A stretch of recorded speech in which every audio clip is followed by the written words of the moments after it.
Alhamdulillahi Rabbil Alameen, As-salatu was-salamu ala khatimin nabiyyin wa ala alihi wa sahbihi ajma'in, amma ba'd, fa'auzu billahi minash shaitanir rajim, bismillahir rahmanir rahim. Qala Allahu ta'ala fi Surah An-Nisa, Ya ayyuhan nasu attaqu rabbakum alladhi khalaqakum min nafsin wahidatin wa khalaqa minha zawjaha wa batha minhuma rijalan kathiran wa nisaa wattaqullaha alladhi tasaaluna bihi wal arham inna Allah kana alaykum raqiba. Alhamdulillah, we are starting Surah An-Nisa today, and we should revise that the Quran has groups of Makki and Madani surahs. And the first group has Makki surah, Surah Fatiha, and the Madani surahs, very long surahs, Surah Baqarah, Surah Al Imran, Surah Nisa, and Surah Maida. Surah Fatiha is small in its volume, but it is great in its meaning and virtue. Then we studied a pair of longest surahs of Quran, Surah Al Imran and Surah Baqarah, which is a pair.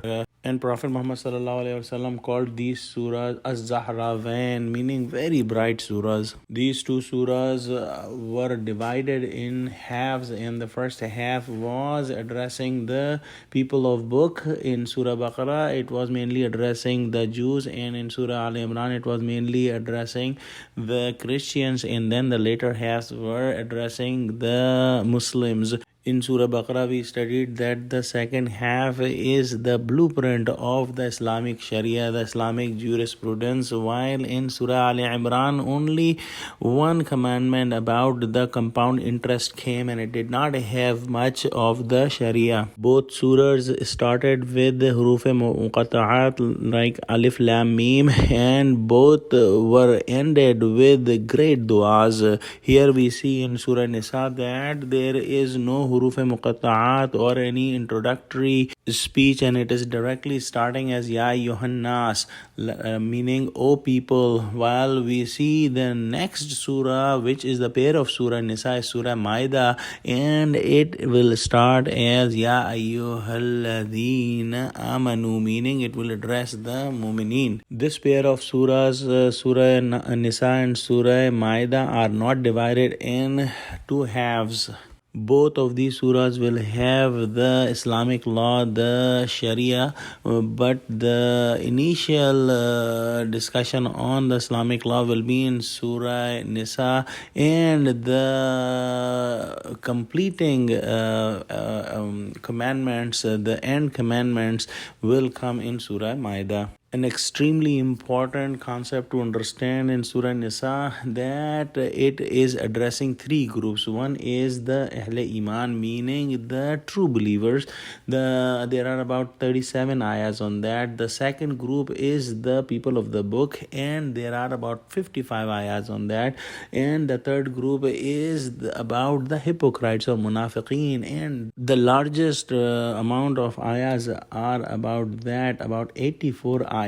One extremely important point to understand, that in the whole Quran there is no address directly to the munafiqeen or hypocrites. There is no Ya ayyuhallazina nafaqu, meaning oh hypocrites. Allah never said that in the Quran, but wherever the hypocrites are addressed, they are addressed as Ya ayyuhallazina amanu, that oh people who believe, because they claimed to be Muslims and everyone thought that they are Muslims and they act like Muslims.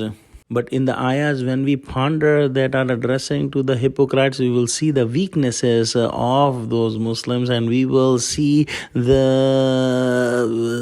the tricks of their hearts, that they were exposed by Allah and they were not representative of true believers or the Sahaba or companions of Prophet Muhammad sallallahu alaihi wasallam. In Surah Nisa, we will study the rights of the women, and we will study the rights of the weak people in the society. Also, we will study the initial steps of sex discipline in this surah, and then there will be the final address to the people of book, but we will not see specifically about the address to Jews or Christian, but it will be more like an address to the people of book as a group. Then in the next surah, Surah Maida, we will study the concluding ayahs on Islamic jurisprudence or Islamic Sharia. Let's pray that Allah give us true understanding of Quran. Ameen. Wa akhiru da'wana alhamdulillahi rabbil alamin. Wassalamu alaikum wa rahmatullahi wa barakatuhu.